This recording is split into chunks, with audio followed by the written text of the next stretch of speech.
What can I do to strengthen my feet so that they're not so sore all the time?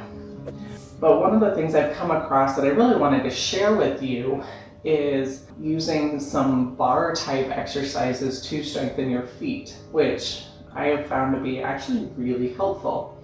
Now, I don't typically, really endorse bar exercises for hypermobility just because they tend to be large movements.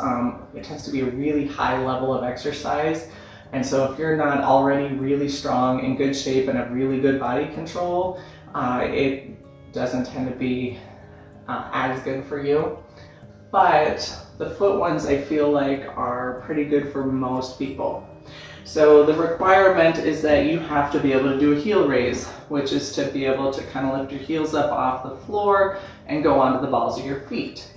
Now, with doing a basic heel raise, remember you have to keep your feet straight so that way you're not rolling out onto the outside of your foot, turning your ankle out. You want to keep your ankles going facing straight forward. As you shift your weight onto the ball of your foot, with particularly hypermobility, you don't have to go all the way up. So people with hypermobility, a lot of us are overachievers. We can do it, so we do it really well. You don't have to go super high. And if your ankles don't let you, great, that's not necessarily a problem. You just have to get your heels up off the floor and be able to maintain that. Now, if just doing a heel raise is tough enough for you, that's where you need to start. You got to build up those calves. And so just start with that, raising those heels up using your calf muscle, not using the rest of your body to throw your weight forward. I've seen that a lot. Don't make that you. Use those calf muscles, and then the rest of you should pretty much just stay up and down.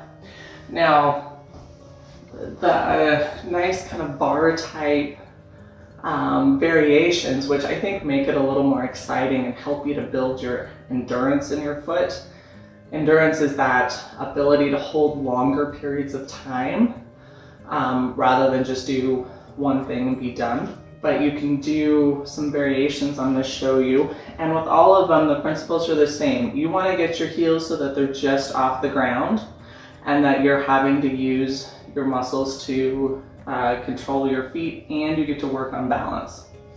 So engaging your glutes is helpful. Your knees should be straight but not locked. No hyperextension. Don't lock your knees. Keep them soft. And then you're working on that balance piece. So you can start with just holding that position. The other thing you can do is you can work on a squat where you're coming down and back up, and doing it with those heels raised. So up and down, just like this. You can also work in this position and work on, in a slight squat, turning those toes out and then back in. So right out, right, left out, right in, left in. Let's try that again. Try and coordinate the words with the movements this time. So right out, right in, left in. And notice your trunk is staying pretty stable.